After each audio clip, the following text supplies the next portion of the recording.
धन्यवाद सभापती महोदय। या सर्वोच्च सदनामध्ये मला आपण पहिल्यांदा बोलण्याची संधी या ठिकाणी प्राप्त करून दिलेली आहे। मी माझा मतदारसंघ धुळे महाराष्ट्र येथील मतदारांची खूप खूप आभारी आहे। त्याचप्रमाणे आमचे नेते राहुलजी गांधी, सोनियाजी गांधी यांची देखील खूप खूप आभारी आहे। सर्वप्रथम आरोग्याची देवता धन्वंतरी यांना मी वंदन करते आणि आज मी आरोग्य मंत्रालयाच्या अनुदानाच्या मागणीवरील चर्चेवर बोलण्यासाठी या ठिकाणी उभी आहे।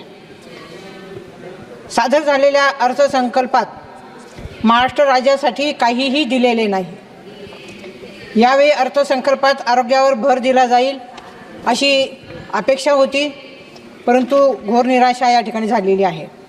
सभापती महोदय, माननीय अर्थमंत्र्यांनी सादर केलेल्या अर्थसंकल्पीय भाषणात विकसित भारतासाठी 9 प्राधान्यक्रम जाहीर केले, परंतु सभापती महोदय, अत्यंत खेदाने सांगावे लागत आहे की त्यात आरोग्याला स्थान मिळालेले नाही। या उलट आवश्यकतेपेक्षा 73% कमी धरण्यात आले आहे। केंद्राचे आरोग्य बजेट दरवर्षी 3.3 लाख कोटी रुपये असायला हवे होते। या अर्थसंकल्पात 91,000 कोटी रुपये देण्यात आले आहे। हे गरजेच्या केवळ 27% आहेत। महाराष्ट्रातील केंद्र सरकारच्या अखत्यारीतील सर्व रुग्णालयांमध्ये जसे की GT hospital, KM hospital, saint George hospital, JJ group hospital, Cama hospital इत्यादींमध्ये पायाभूत सुविधांचा अभाव आहे। उपकरणे नाहीत, पुरेसे आणि कर्मचाऱ्यांची कमतरता, यामुळे रुग्णांना अनेक समस्यांना तोंड द्यावे लागते। यासाठी केंद्र सरकारने तातडीने किमान 10,000 कोटी रुपये निधींची उपलब्ध करून द्यावा।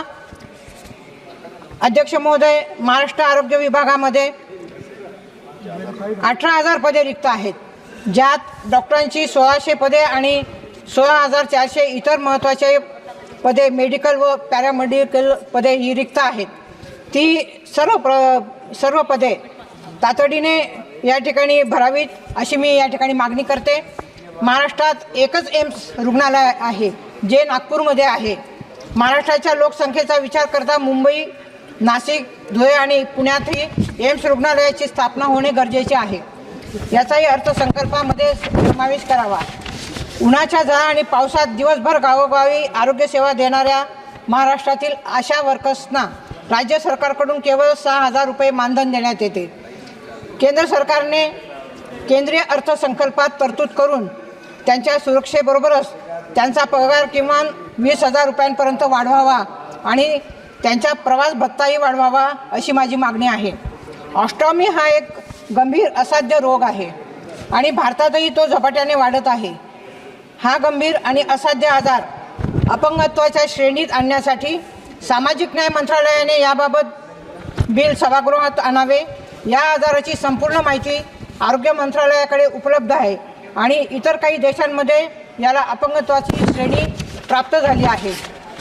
अध्यक्ष महोदय, आयुष्यमान भारत योजना PMJY साठी या अर्थसंकल्पात जी काही तरतूद करण्यात आली ती 7,500 कोटी रुपयांची आहे, परंतु अनेक रुग्णालयांमध्ये या योजनेअंतर्गत उपचार दिले जात नाहीत। माझी मागणी आहे की सरकारी रुग्णालयांबरोबरच सर्व खाजगी रुग्णालयांमध्येही ही योजना लागू करावी। अध्यक्ष महोदय, जागतिक आरोग्य संघटनेनुसार भारत सरकार आणि इतर देशात 2023 मध्ये आरोग्यावर GDPच्या किमान 3.2% खर्च करतात, तर अमेरिकेत हा आकडा 16% होता।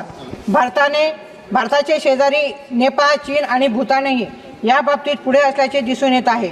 पण महोदय, मी अत्यंत खेदाने सांगू इच्छिते की आरोग्यावरील खर्चाच्या बाबतीत भारत मागे आहे। यंदा हा हिस्सा एकूण अर्थसंकल्पाच्या 1.9% आहे। यावर सरकारने अधिक लक्ष देणे आवश्यक आहे। अध्यक्ष महोदय, कोविड-19 काळात आरोग्य यंत्रणेची दुरावस्था व हतबलता संपूर्ण जगाने अनुभवली। नैसर्गिक आपत्ती व महामारीसाठी केंद्राने भरीव आर्थिक तरतूद करावी। अध्यक्ष महोदय,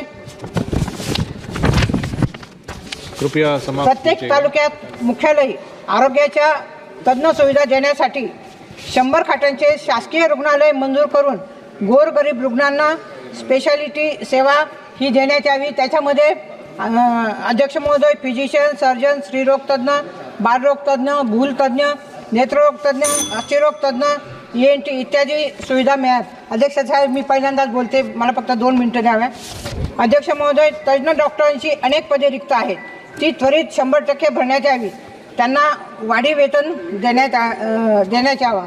अध्यक्ष महोदय, जे काही प्राथमिक आरोग्य केंद्र आहे, ग्रामीण रुग्णालय आहे, त्यामध्ये अत्यंत सुविधा कमी आहेत, ती सर्व केंद्र ही बळकट करण्यात यावी। कारण जे काही ग्रामीण भागातले रुग्ण आहेत त्यांना ही सेवा सक्षमतेने मिळण्यासाठी त्यांचं सेवांचं बळकटीकरण करावं। ग्रामीण, डोंगराळ व आदिवासी भागातील आरोग्य सुविधांना प्राधान्य देण्यात यावं। अध्यक्ष महोदय, माझ्या धुळे लोकसभा मतदारसंघामध्ये सुपर स्पेशालिटी हॉस्पिटल मंजूर करण्यात यावं आणि मालेगाव येथे कॅन्सर हॉस्पिटल मंजूर करण्यात यावं। त्याचप्रमाणे प्रत्येक तालुक्याच्या ठिकाणी ट्रॉमा केअर युनिटची उभारणी करावी। डायलिसिस सेंटर प्रत्येक सरकारी हॉस्पिटलमध्ये निर्माण करावे।